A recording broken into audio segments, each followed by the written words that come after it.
च्या सुरुवातीला एक महत्त्वाची बातमी पाहूयात। चेंबूर दुर्घटनेचा अहवाल आम्हाला मान्य नाही, किशोरी पेडणेकरांचं वक्तव्य। चेंबूर दुर्घटनेप्रकरणी कडक भूमिका असणं गरजेचं आहे। कवायती करत मुंबईकरांनी फिरायचं का? 4 वर्षांच्या ढिम्म कारभाराचा हा परिणाम आहे। किशोरी पेडणेकर यांच्याशी बातचीत केली आमच्या प्रतिनिधी मीनाक्षी म्हात्रे यांनी। पाहूयात। चेंबूरमधल्या स्कूल बस अपघाताप्रकरणी जी समिती नेमली होती या समितीचा अहवाल समोर आलेला आहे। मात्र माझ्यासोबत विरोधी पक्ष नेत्या किशोरी पेडणेकर आहेत। हे प्रशासन किती संवेदनशील आहे। या प्रशासनाला गेली 4 वर्ष जे मोकळीक मिळाली होती सर्व बाजूनी, जरी प्रशासक असला तरी ती जी मोकळीक आहे त्या मोकळीकाचं हे आज मुंबईकरांना भोगावं लागतंय असं माझं अगदी वैयक्तिक मत आहे।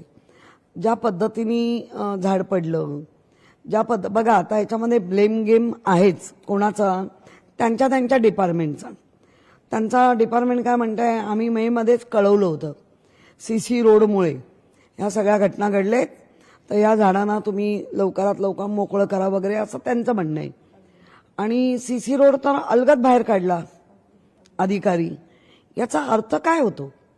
मुळात जी आईनी वडिलांनी अख्खा आयुष्य त्यांचं तुम्ही एका क्षणात उद्ध्वस्त झालं, म्हणजे आमच्यासारख्याला बोलताना पण दुःख वाटतं।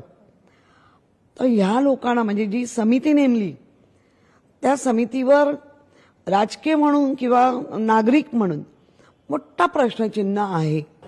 व्हिडिओ सिकेश मोरेसह मीनाक्षी म्हात्रे, लोकशाही मराठी, मुंबई। लोकशाही मराठी ऐका, पहा, जागरूक रहा।